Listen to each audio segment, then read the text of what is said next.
ನಮಸ್ಕಾರ. ಕನ್ನಡದ ಪ್ರಸಿದ್ಧ ವಿಮರ್ಶಕರಲ್ಲಿ ಒಬ್ಬರು ರಹಮತ್ ತರೀಕೆರೆ.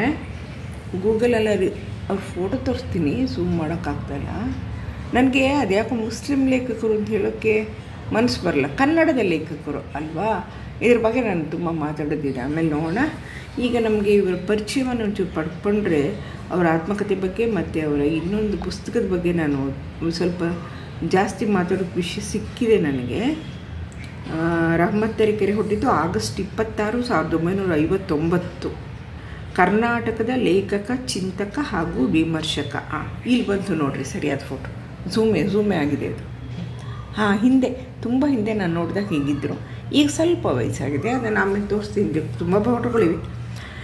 ಇಲ್ಲಿ ಅವರ ಜೀವನ ಅನ್ನೋ ಬಗ್ಗೆ ಕನ್ನಡದ ಪ್ರಸಿದ್ಧ ಸಂಸ್ಕೃತಿ ಚಿಂತಕರು ಹಾಗೂ ವಿಮರ್ಶಕರಾದ ರಹಮತ್ ತರೀಕೆರೆ ಅವರು ಆಗಸ್ಟ್ 26, 1959 ತರೀಕೆರೆ ತಾಲೂಕಿನ ಸಮತಳ, ಊರ ಹೆಸರು ಸಮತಳ, ಆದರೆ ಇವರು ತರೀಕೆರೆಯನ್ನೇ ಹಾಕ್ಕೊಳ್ತಾರೆ, ಜನಿಸಿದರು. ಹಳ್ಳಿಯಲ್ಲಿ ಕಮ್ಮಾರಿಕೆಯಿಂದ ಮನೆಯವರ ಹೊಟ್ಟೆ ತುಂಬುವುದು ಅಸಾಧ್ಯವಾದಾಗ ಇವರ ಕುಟುಂಬ ತರೀಕೆರೆಗೆ ಬಂತು. ಆಗ ಇವರಿಗೆ ದೊರೆತದ್ದು ಅಕ್ಷರಶಃ ಸ್ಲಂ ಬದುಕು. ಅವರಿವರ ಜೋಪಡಿ ಪಟ್ಟಿಗಳ ಬೆಳಕಿನಲ್ಲಿ ಓದುತ್ತಾ SSLC, PUC ಮುಗಿಸಿದರು. ಇದಕ್ಕೆ ತಾಯಿಯ ಒತ್ತಾಸೆಯೂ ಇತ್ತು. ತರೀಕೆರೆಯಲ್ಲಿ ಓದುವಾಗ ಅಪ್ಪ ಅಣ್ಣಂದಿರೊಂದಿಗೆ ಇವರು ಹಮಾಲಿ ಮಾಡಿದ್ದು ಉಂಟು. ಶಿವಮೊಗ್ಗೆಯ ಸಹ್ಯಾದ್ರಿ ಕಾಲೇಜಿನಲ್ಲಿ ಕನ್ನಡದ ವಿಷಯವನ್ನು ಆಯ್ಕೆ ಮಾಡಿಕೊಂಡು ಪ್ರಥಮ ಸ್ಥಾನ ಮತ್ತು ಚಿನ್ನದ ಪದಕಗಳೊಂದಿಗೆ ಪದವಿ ಪೂರೈಸಿದ ರಹಮತ್ ಅವರು ಮುಂದೆ ಮೈಸೂರಿನ ಮಾನಸ ಗಂಗೋತ್ರಿಯಲ್ಲಿ 1983ರಲ್ಲಿ ಅದೇ ಮೇಲ್ಮಟ್ಟದ ಪ್ರಥಮ ಸ್ಥಾನ ಮತ್ತು 7 ಸ್ವರ್ಣ ಪದಕಗಳ ಸಾಧನೆಯೊಂದಿಗೆ ಸ್ನಾತಕೋತ್ತರ ಪದವಿ ಪಡೆದರು. ಪ್ರೊಫೆಸರ್ HM ಚೆನ್ನಯ್ಯನವರ ಮಾರ್ಗದರ್ಶನದಲ್ಲಿ 1988ರಲ್ಲಿ PhD ಪದವಿ ಪಡೆದರು. HM ಚೆನ್ನಯ್ಯ ನನಗೂ ಮೇಷ್ಟ್ರು. ನಾನು ಪಾಸ್ ಮಾಡಿದ ಸರಿಯಾಗಿ 12 ವರ್ಷಕ್ಕೆ ಇವರು MA ಮಾಡಿದ್ದಾರೆ. ನನಗಿಂತ 9 ವರ್ಷಕ್ಕೆ ಚಿಕ್ಕವರು. 1983-84 ವರ್ಷದಿಂದ ಶಿವಮೊಗ್ಗೆಯ ಸಹ್ಯಾದ್ರಿ ಕಾಲೇಜಿನಲ್ಲಿ ಕನ್ನಡ ಉಪನ್ಯಾಸಕರಾಗಿ ವೃತ್ತಿ ಆರಂಭ ಮಾಡಿದ ರಹಮತ್ರವರು 1992ರಿಂದ ಚಂದ್ರಶೇಖರ ಕಂಬಾರರ ಕರೆಯ ಮೇರೆಗೆ ಹಂಪಿ ಕನ್ನಡ ವಿಶ್ವವಿದ್ಯಾಲಯದಲ್ಲಿ ಪ್ರಾಧ್ಯಾಪಕರಾದರು. ಅಲ್ಲೇ ಅವರನ್ನು ನೋಡಿದ್ದು ನನ್ನ ಮೊದಲ ಕವನ ಸಂಕಲನವನ್ನು ಕೊಟ್ಟಿದ್ದು. ಕನ್ನಡ ಸಾಹಿತ್ಯ ಅಧ್ಯಯನ ವಿಭಾಗದ ಮುಖ್ಯಸ್ಥರಾಗಿ ಹಾಗೂ ಭಾಷಾ ಕಾಯ ಅಂತ ಏನೂ ಇಲ್ಲ, ಭಾಷಾ ನಿಕಾಯ ಆಗಬೇಕು, ತಪ್ಪು ಪ್ರಿಂಟ್ ಆಗಿದೆ. ಭಾಷಾ ನಿಕಾಯದ ಡೀನ್ ಆಗಿ ಅವರು ಸೇವೆ ಸಲ್ಲಿಸಿದರು.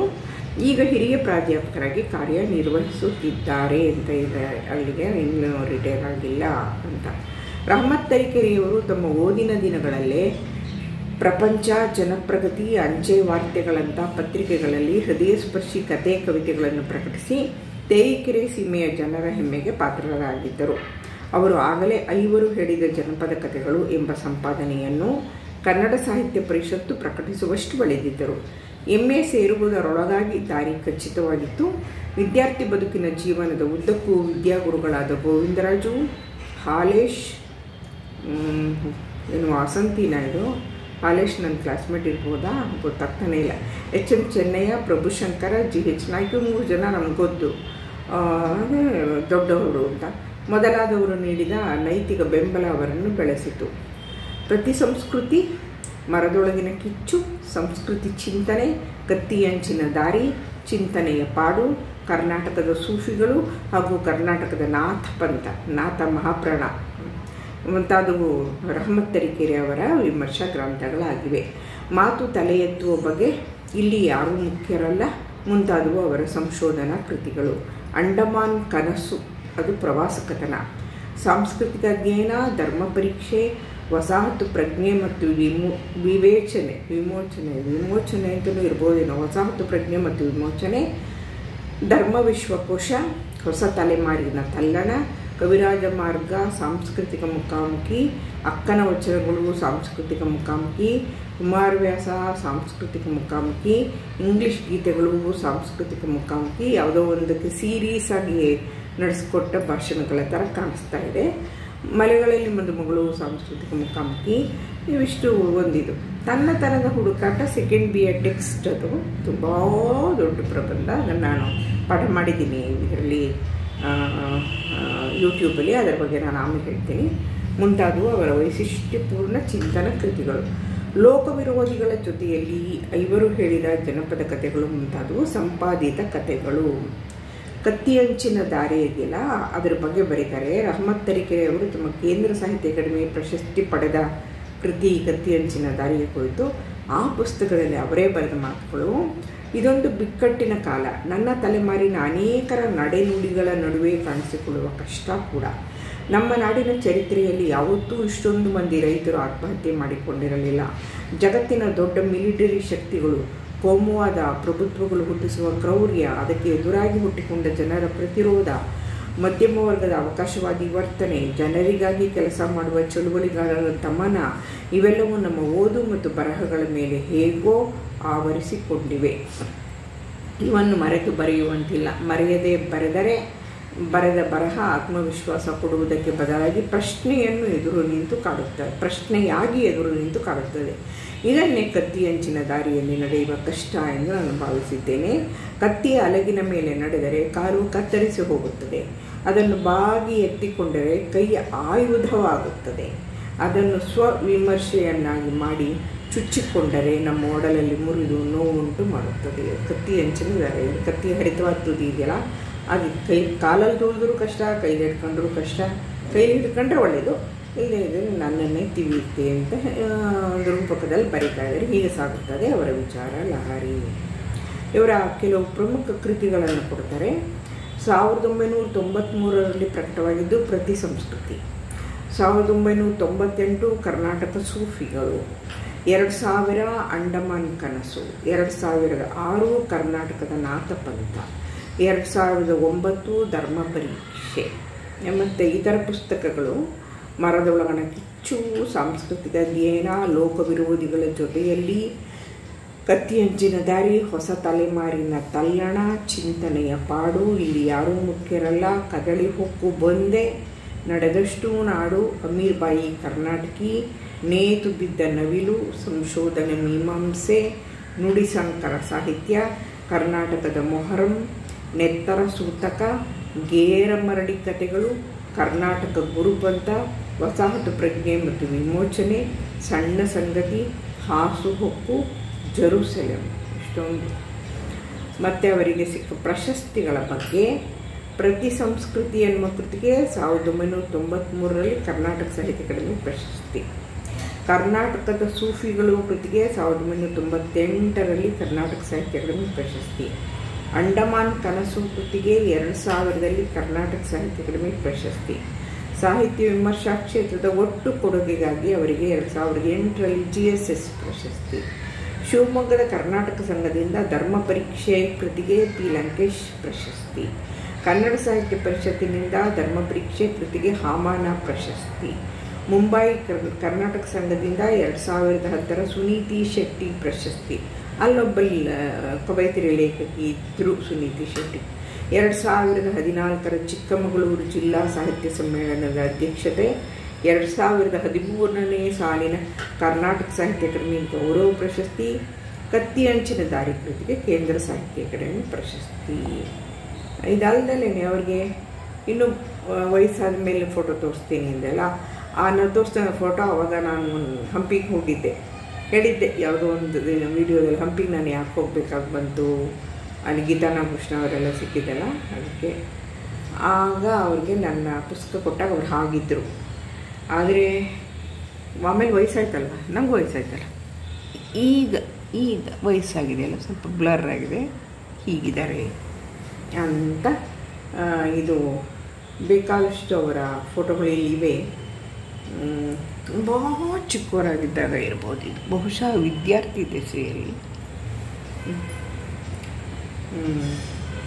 ಇನ್ನು ಅವರು ಏನು ಮಾಡಿದ್ದಾರೆ ಅಂದರೆ, ಬೇರೆಯವರ ಒಂದು ಕೃತಿಗೆ ಅವ್ರದ್ದೊಂದು ಆತ್ಮಕಥೆ ಇದೆ, ಅದ್ರ ಬಗ್ಗೆ ನೋಡಿಬಿಡೋಣ.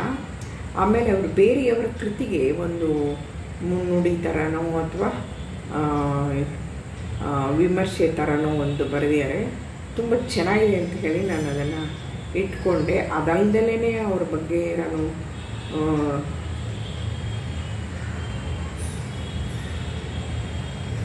ಇದು ಆತ್ಮಕಥೆ ಬಗ್ಗೆ ಮೊದಲು ಹೇಳಿಬಿಡುವೆ, ಸ್ವಲ್ಪ ಬಹಳ ಕಮ್ಮಿ ಇದೆ. ಅವರ ಆತ್ಮಕಥೆ ಕುಲುಮೆ ಅಂತ. ಅದು ಬದುಕಿ ಬಾಳಿದ ರೀತಿಯೇ ಹಾಗೆ ಅಲ್ಲ. ಕುಲುಮೆ ಅಂದರೆ ಬೆಂಕಿ ಕಾಯಿಸಿ ಕಾಯಿಸಿ ಕಾಯಿಸಿ ಕಲಾಯಿ ಹಾಕ್ತಾರಲ್ಲ, ಕಲಾಯಿ, ಅದನ್ನು ಕುಲ್ಮೆ ಅಂತ ಕರೀತಾರೆ. ಒಟ್ನಲ್ಲಿ ಒಲೆ, ಬೆಂಕಿಯಿಂದ. ಆತ್ಮಕಥೆ ಅವರದು. ಅದು ಅಹರ್ನಿಶಿ ಪತ್ರಿಕೆ ಪ್ರಕಟಿಸಿರುವ ರಹಮತ್ ತರೀಕೆರೆಯವರ ಬಾಳಕಥನ ಕುಲುಮೆ. ಓದಿ 3-4 ಸಲ ಮತ್ತೆ ತಿರುಗಿ ಹಾಕಿ ಒಂದು ಬರಹ ಸಿದ್ಧಗೊಳಿಸಿ ಕಳಿಸಿದರೆ ಕನ್ನಡದ ಬಹುತೇಕ ದಿನಪತ್ರಿಕೆಯ ನಿಯತಕಾಲಿಕಗಳಲ್ಲಿ ಅದರ ಪರಿಚಯ, ವಿಮರ್ಶೆ ಬಂದು ಹೋಗಿದೆ. ಆಗಲೇ ಸಂವಾದದಲ್ಲಿ ಪ್ರಕಟ ಆಗುತ್ತೆ ಅಂತ ರಶ್ಮಿನವ್ರು ಬರಿತಾ ಇರುವಂತಹ ಒಂದು ಲೇಖನ ಇದು ಇರಬೇಕು ಅಂತ. ರೇಷ್ಮಾ ಹುಳೇದುಗುಡ್ಡ ಬರೆದಿರೋದು. ಕನ್ನಡ ಮಹತ್ವದ ಲೇಖಕರಾಗಿರುವ ರಹಮತ್ ಅವರ ಶಿಷ್ಯೆಯಾಗಿದ್ದೆ ಎನ್ನುವುದು ನನಗಂತೂ ಜಂಬ ತರುವ ಸಂಗತಿಯಾಗಿದೆ.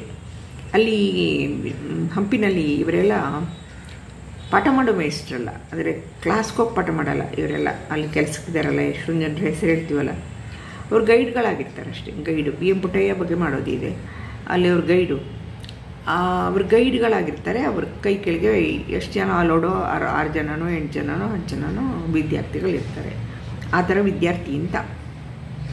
ನಾನು PUC ಓದಿದ್ದ ಶಿವಮೊಗ್ಗದ DVS, ಅದಕ್ಕೆ ಮುಂಚೆ ಕಾಲೇಜಲ್ಲೂ ಕೆಲಸ ಮಾಡಿದ್ರಲ್ಲ, ಅದು ಶಿವಮೊಗ್ಗದ DVS ಕಾಲೇಜಿನಲ್ಲಿ ಲಂಬು ಉದ್ದ ಇದ್ದಾರೆ ಇವರು. ಅದಕ್ಕೆ ತರೀಕೆರೆ ಮೇಸ್ಟ್ರು ಕನ್ನಡ ನಾನ್-ಡೀಟೇಲ್ ಟೆಕ್ಸ್ಟ್ ಪಾಠ ಮಾಡುತ್ತಿದ್ದರು. ಅವರು ಏನು ಪಾಠ ಮಾಡಿದ್ದರೋ ನೆನಪಿಲ್ಲ, ಆದರೆ ಗೋಲ್ಡ್ ಮೆಡಲಿಸ್ಟ್ ಕನ್ನಡ ಮೇಸ್ಟ್ರು ಹೇಗೆ ಪಾಠ ಮಾಡಿದರು ಎನ್ನುವುದು ಮತ್ತು ಅವರ ಅತಿ ಸುಂದರ ಬರವಣಿಗೆ ಚೆನ್ನಾಗಿ ನೆನಪಿದೆ. ಪ್ರಶ್ನೆ ಮತ್ತು ಹುಡುಕಾಟ ಉಳ್ಳವರಿಗೆ ನಿಲುಗಡೆಯ ಮುಕ್ತಿ ಇದ್ದಂತಿಲ್ಲ ಎನ್ನುವ ಗುರುಗಳೇ, ನಿಮಗೂ ನಿಮ್ಮನ್ನು ಜೀವಂತಿಕೆಯಿಂದ ಇಟ್ಟಿರುವ ಬಾನು ಅಕ್ಕನೆ ಮೊದಲಾದ ಸಕಲ ಚರಾಚರಗಳಿಗೂ ಬಾನು ಮುಸ್ತಾಕ್ ಬಗ್ಗೆ ಇರಬೇಕು. ಸಪ್ರೇಮ ವಂದನೆ. ಕುಲುಮೆಯಲ್ಲಿ ಹೊಕ್ಕು ಬಂದ ಅನುಭವ, ಅಭಿಪ್ರಾಯವನ್ನು ಈ ಕೊಂಡಿಯಲ್ಲಿ ಹಂಚಿಕೊಂಡಿರುವೆ ಅಂತ ಒಂದು ಕೊಂಡಿ ಕೊಡ್ತಾರೆ. ಕೊಂಡಿ ನಾನು ಇಲ್ಲೂ ಓಪನ್ ಮಾಡೋಕ್ಕಾಗಲ್ಲ, ಯಾಕೆಂದರೆ ಇಲ್ಲೂ ಓಪನ್ ಮಾಡಿದ್ರೆ ಅದು ಇನ್ನೆಲ್ಲಿಗೂ ಹೋಗುತ್ತೆ, ಅದು ತುಂಬ ದೊಡ್ಡದು. ಅದಕ್ಕಾಗಿ ನಾನು ಅದನ್ನು ಕೈ ಬಿಟ್ಟೆ. ಅದಕ್ಕೆ ಬದಲಾಗಿ ಬೇರೆ ಮಾತು ಹೇಳ್ತೀನಿ. ಅವರು ಬೇರೆ ಪುಸ್ತಕದ ಬಗ್ಗೆ ಹೇಳೋದಿದೆ. ಬಾಗಿಲ ಮಾತು ಅನ್ನುವ ಒಂದು ಕೃತಿ ಇದಿರಬೇಕು, ರೇಷ್ಮಾದು. ನಾನು ಈಗ ಓದಿದ್ದು ಇದು ರಶ್ಮಿದು, ಈಗ ಓದಿದ್ದು ರೇಷ್ಮಾದು. ಅದಕ್ಕೆ ಅವರು ಅರಿಕೆಯನ್ನು ಮಾತು ಬರೀತಾ ಇದ್ದಾರೆ ರಹಮತ್, ಅದನ್ನು ಇಲ್ಲಿ ಹಾಕಿದ್ದಾರೆ. 2 ದಶಕಗಳಿಂದ ನಾನು ಬರೆದ ಮುನ್ನುಡಿ ಪುಸ್ತಕ ವಿಮರ್ಶೆ ಹಾಗೂ ಲೇಖಕ ಚಿತ್ರಗಳ ಸಂಕಲನವಿದು. ಮುನ್ನುಡಿ ಬರೆಯುವುದು ನಿಜವಾಗಿಯೂ ಕಷ್ಟದ ಕೆಲಸ. ಕೃತಿಯನ್ನು ಓದುಗರ ಕೈಗಿಡುತ್ತಿರುವ ತಾವಿನಲ್ಲಿ ಹೆಚ್ಚು ಕಠಿಣವಾಗಿರುವಂತಿಲ್ಲ. ಬರೆಯೇ ಮೆಚ್ಚುಗೆಯಾಡಿದರೆ ಹುಸಿ ನುಡಿಯಾದಂತಾಗುತ್ತದೆ.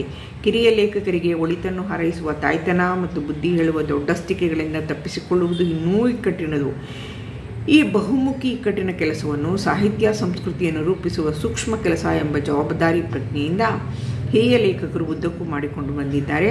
ಆದರೆ ನನ್ನ ಪಾಲಿಗಿದು ಹೊಸ ಹೊಸ ಕೃತಿಗಳನ್ನು ಓದುವ ಹಾಗೂ ಲೇಖಕರೊಂದಿಗೆ ಸಂಬಂಧ ಬೆಳೆಸುವ ಅವಕಾಶ ಮಾತ್ರವಾಗಿದೆ.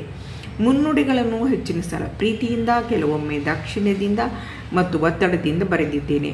ಇದಕ್ಕೆ ಪ್ರತಿಯಾಗಿ ಮುನ್ನುಡಿ ಕೈ ಬಿಡುತ್ತಿದ್ದೇನೆ ಎಂದು ಹೇಳಿ ಪುಸ್ತಕ ಪ್ರಕಟಿಸಿಕೊಂಡದ್ದೀರು ಬೈದ್ಬಿಟ್ಟು ಬರೆದ್ಬಿಟ್ರೆ ಮುನ್ನುಡಿನೇ ಬಿಟ್ಟು ಪ್ರಕಟಿಸ್ಬಿಡ್ತಾರೆ. ನನಗೂ ಹಾಗೆ ಹೇಳಿದರು. LS ಶೇಷಗಿರಿರಾವ್ ನನ್ನ ಕುಂತಿ ಕಾದಂಬರಿಗೆ ಬರೆದ ಮುನ್ನುಡಿಯನ್ನು ಅದನ್ನು ಬಿಟ್ಬಿಟ್ಟು ಪುಸ್ತಕ ಪ್ರಕಟ ಮಾಡುವಂಥ ಮಹಾರಾಣಿ ಕಾಲೇಜ್ ಮೇಡಮ್ಮು ನನ್ನ ಕ್ಲೋಸ್ ಫ್ರೆಂಡು ಹೇಳಿದರು. ನಾನು ಹಾಗೆ ಮಾಡಲಿಲ್ಲ, ಅದು ಬೇರೆ ವಿಷಯ. ಮುನ್ನುಡಿ ಕಾರಣದಿಂದ ಪುಸ್ತಕ ಪ್ರಕಟಿಸದೇ ಹೋದ ಹಿಂಜರಿಕರು ಮುನ್ನುಡಿ ಚೆನ್ನಾಗೆಲ್ಲ ಬೈದ್ಬಿಟ್ಟಿದ್ದಾರೆ, ಏನು ಮಾಡೋದು ಅಂತ ಪುಸ್ತಕನೇ ಪ್ರಕಟಿಸೋಲ್ವಂತೆ ಕೆಲವರು. ಆಮೇಲೆ ನುಡಿಗಳನ್ನೇ ಮುದ್ರಿಸಿಕೊಂಡ ಕುಶಲರೂ ಇದ್ದಾರೆ. ಅದೆಂಥದ್ದು ನಿಷ್ಠುರ ಸಾಲುಗಳನ್ನು ಕಿತ್ತು ಹಾಕಿ ಮೆಚ್ಚುಗೆಯ ನುಡಿಗಳನ್ನೇ ಏನೇನೆಲ್ಲ ಮಾಡ್ತಾರಪ್ಪ, ಇದು ಗೊತ್ತೇ ಇರಲಿಲ್ಲ ನಮಗೆ. ನಾವು ಅವ್ರೇನು ಬರ್ಕೊಟ್ರೆ ಅದನ್ನು ಹಾಕ್ಬಿಡ್ತಾಯಿದ್ವಿ. ಆ್ಯಕ್ಚುಲಿ ಅದು ಚೆನ್ನಾಗೇ ಇರ್ತಿತ್ತು. ಇವುಗಳಿಂದ ನಾನು ಸಂತೋಷ, ದುಗುಡ, ವಿಸ್ಮಯಗಳನ್ನು ಅನುಭವಿಸಿದ್ದೇನೆ.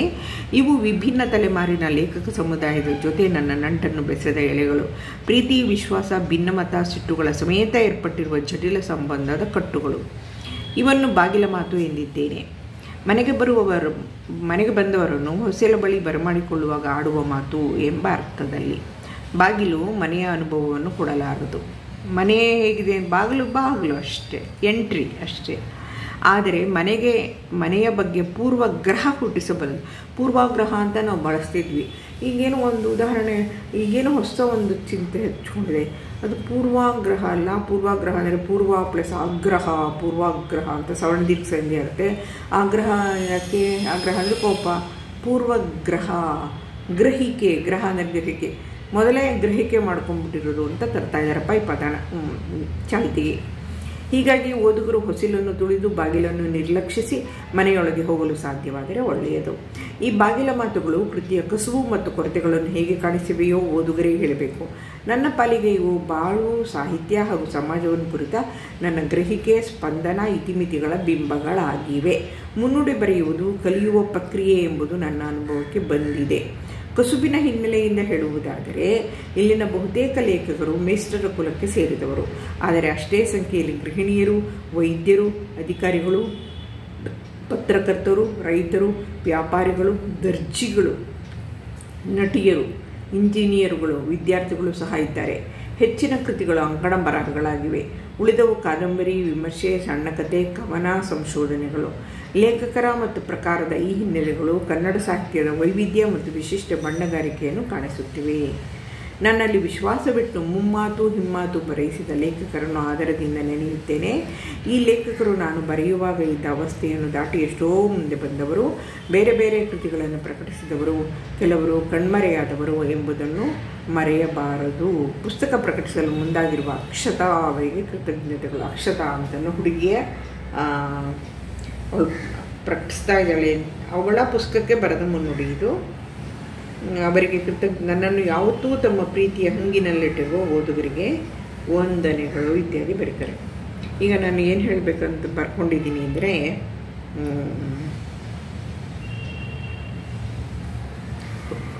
ತನ್ನತನದ ಹುಡುಕಾಟ. ಈಗೆಲ್ಲ ಓದಿದೆ ಅದನ್ನಲ್ಲ, BA ಟೆಕ್ಸ್ಟ್ ಅಂತ ಹೇಳಿದೆ. ತನ್ನತನದ ಹುಡುಕಾಟ ಅದನ್ನು ನಾನು ಪಾಠ ಮಾಡಬೇಕಾಗಿ ಬಂತು. ನನ್ನ ಮೊಬೈಲು ಹೆಚ್ಚು ಸ್ಟೋರ್ ಮಾಡ್ಕೊಳ್ತಾ ಇರಲಿಲ್ಲ.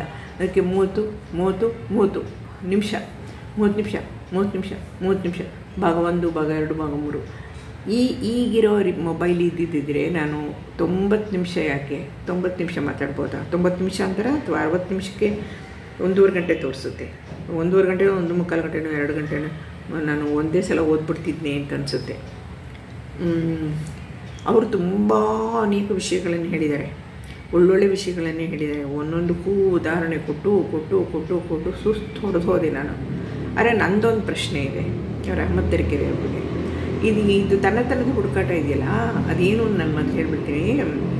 ಜಿ ಶಿವರುದ್ರಪ್ಪನವರು ಒಂದು ಸಮಾರಂಭದಲ್ಲಿ ತೀನಂ ಶ್ರೀಕಂಠಯ್ಯನವ್ರು ಬರೆದ ಭಾರತೀಯ ಕಾವ್ಯಮೀಮಾಂಸೆ ಇದೆಯಲ್ಲ, ಅದು ಭಾರತೀಯ ಕಾವ್ಯಮೀಮಾಂಸೆ ಅಲ್ಲ, ಸಂಸ್ಕೃತ ಕಾವ್ಯಮೀಮಾಂಸೆ. ಯಾಕೆಂದರೆ ಸಂಸ್ಕೃತಿ ಕೃತಿಗಳ ಬಗ್ಗೆ ಬರೀತಾರೆ. ನಾಟ್ಯಶಾಸ್ತ್ರದಿಂದ ಹಿಡಿದು ಬರೆದ್ರೆ ಅದು ಸಂಸ್ಕೃತ ಕಾವ್ಯಮೀಮಾಂಸೆ.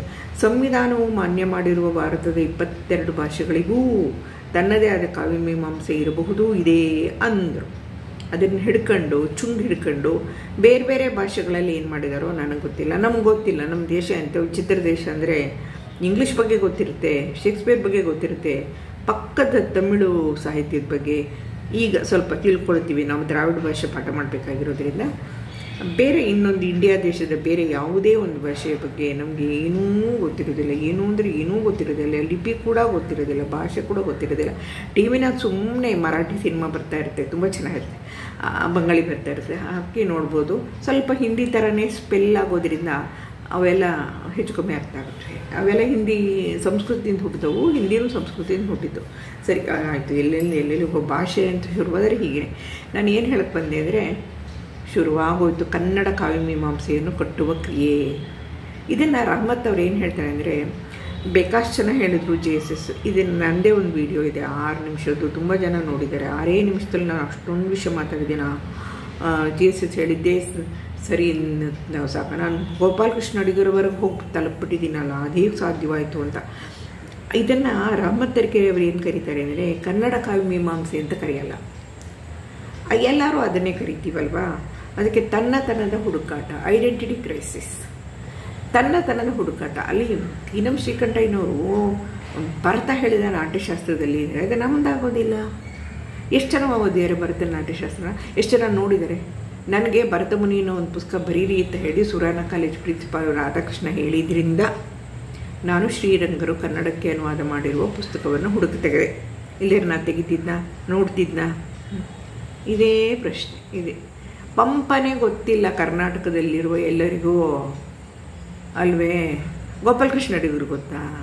ಬೇಂದ್ರೆ ಅರ್ಥ ಆಗ್ತಾರ? ಕುವೆಂಪು ಅರ್ಥ ಆಗ್ತಾರ? ಏನು?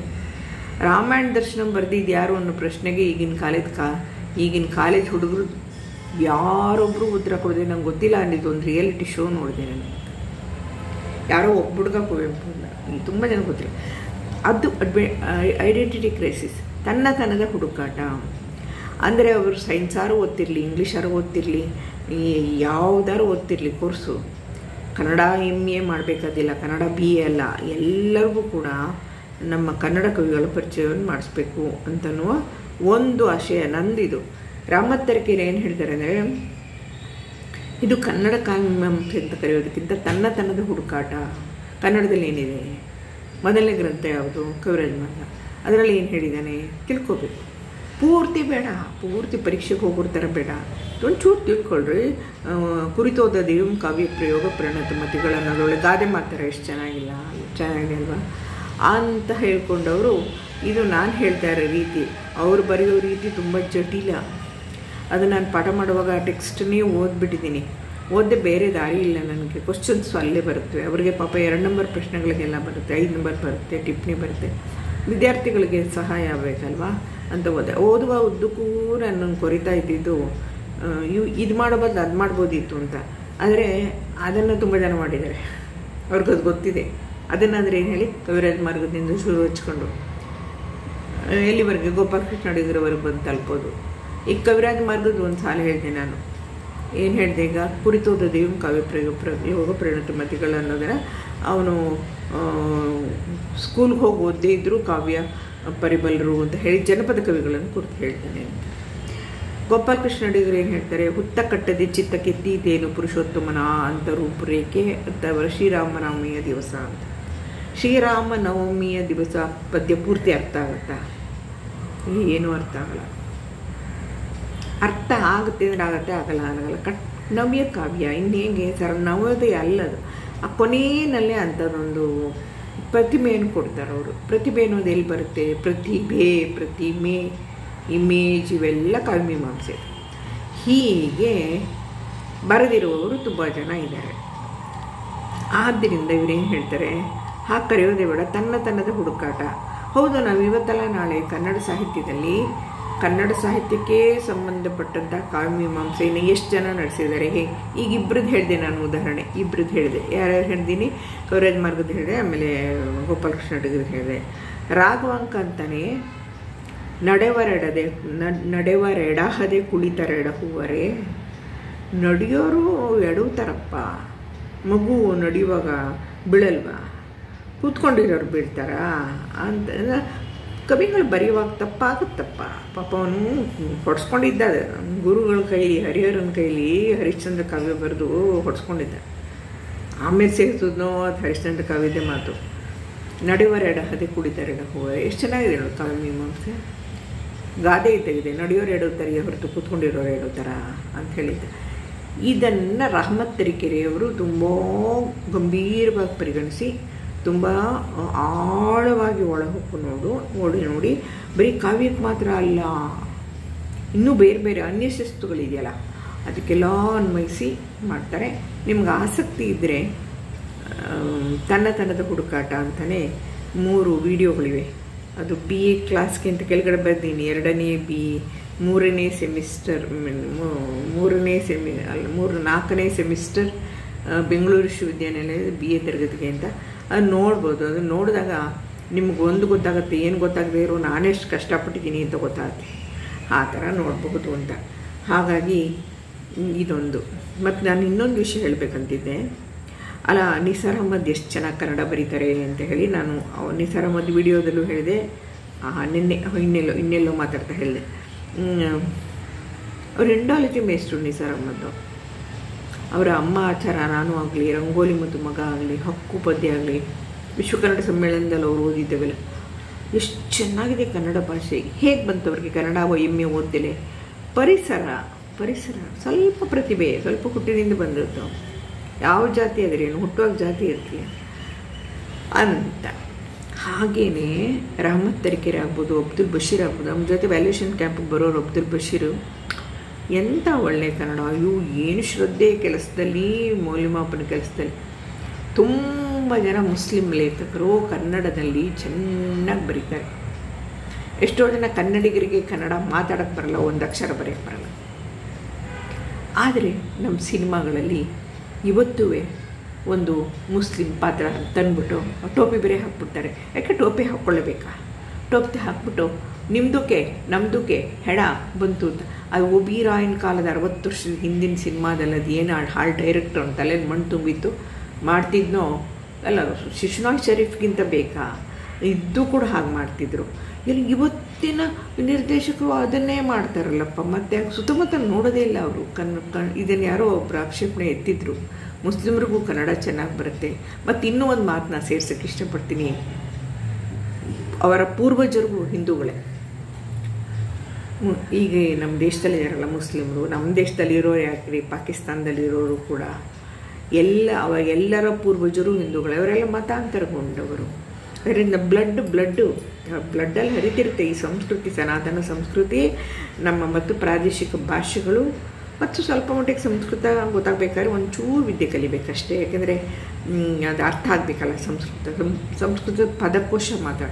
ಹೀಗೆ 2 ವಿಷಯಗಳಿಗೆ ಸಂಬಂಧಪಟ್ಟ ಹಾಗೆ ರಹಮತ್ ತರೀಕೆರೆಯವರನ್ನ ನಾನು ಸದಾ ನೆನಪಿಸ್ಕೋತೀನಿ. ನಾನು ಮೊದಲನೇ ಸಂಕಲನ ಕೊಟ್ಟಾಗ ಮಳೆ ನಿಂತ ಮೇಲಿನ ಮರ ಅಂತ, ಅದನ್ನು DS ನಾಗಭೂಷಣ ಅವರು ಪ್ರಜಾವಾಣಿಯಲ್ಲಿ ತುಂಬ ಹೊಗಳಿ ವಿಮರ್ಶೆ ಬರೆದ್ಬಿಟ್ರು. ಆಮೇಲೆ ಇದಾದಮೇಲೆ ನಾನು ಕೊಟ್ಟಾಗ ನನ್ನ ಪ್ರಬಂಧಗಳಲ್ಲಿ ಪ್ರಸ್ತಾಪ ಮಾಡ್ತೀನಿ. ಅದು ಅಯ್ಯೋ ನಾನು ಸುಮ್ಮನೆ ನನ್ನ ಮೊದಲನೇ ಪುಸ್ತಕ PhD ಥೀಸಿಸ್ ಬಿಟ್ಟರೆ ಸುಮ್ಮನೆ ಅವರು ಒಬ್ಬರು ವಿಮರ್ಶಕರು ಅನ್ನೋ ಭಾವನೆಯಿಂದ ಕೊಟ್ಟರೆ ಅವ್ರ ಪ್ರಬಂಧಗಳು ಪ್ರಸ್ತಾಪ ಮಾಡ್ತಾರೋ ಅಯ್ಯೋ ಅಂತ ಅನ್ನಿಸ್ತು. ಬರೀ ಏನೂ ಪ್ರಸ್ತಾಪ ಮಾಡಲಿಲ್ಲ, ಆ ವಿಷಯ ಬಿಡಿ. ಅಲ್ಲ, ಅದು ಹಾಗಾಗಿ ನನಗೆ ಅವ್ರ ಬಗ್ಗೆ ವಿಶೇಷವಾದ ಆಸಕ್ತಿ ಮತ್ತು ಪಾಠ ಕೂಡ ಮಾಡಬೇಕಾದಂತಹ ಅವಕಾಶ ನನಗೆ ಸಿಕ್ತು. ಈ 2 ವಿಷಯಗಳನ್ನು ಇದಕ್ಕಾಗಿ ನಾನು ಇಲ್ಲಿ ತಂದು ಸೇರಿಸ್ದೆ. ಒಂದು ನಮ್ಮ ಸಿನಿಮಾದವ್ರು ಮಾಡೋ ಅಪಭ್ರಂಶ ಒಂದು, ಆಮೇಲೆ ಈ ಪ್ರಬಂಧದಲ್ಲಿ ಇವರು ಎತ್ತುವ ವಿಷಯಗಳಿಗೆ ಅದರ ಬಗ್ಗೆ ಒಂದು ತನ್ನತನದ ಹುಡುಕಾಟ ಅಂತ ಹೇಳ್ತಾರೆ ಅವರು. ಅದರ ಬದಲು ಅವರು ಬೇರೆ ರೀತಿಯಲ್ಲಿ ಸರಳವಾಗಿ ಬರೀಬಹುದಾಗಿತ್ತು ಅನ್ನೋದು ನನ್ನ ಅನಿಸಿಕೆ ಅಷ್ಟೇ. ಪಾಠ ಮಾಡೋ ವಿದ್ಯಾರ್ಥಿಗಳಿಗೆ ನಾನು ಇಲ್ಲೂ ಹೇಳಿಲ್ಲ, ಯಾಕೆ ನಾವೆಲ್ಲ ಚಿಕ್ಕವು ಇನ್ನೂ ಸೆಕೆಂಡ್ BA ಓದ್ತಾ ಇರ್ತೀವಿ, ಏನೇನೋ ಹೇಳ್ಬಿಟ್ರೆ ಆಮೇಲೆ ಗಾಬರಿ ಆಗ್ಬಿಡ್ತೀವಿ ಅಂತ. ಹೀಗಾಗಿ ರಹಮತ್ ತರೀಕೆರೆ ಅವ್ರನ್ನ ನಾವು ಕನ್ನಡದ ವಿಮರ್ಶಕರಲ್ಲಿ ಬಹಳ ಮುಖ್ಯರಾದವರು ಅಂತ ಪರಿಗಣಿಸಬೇಕು.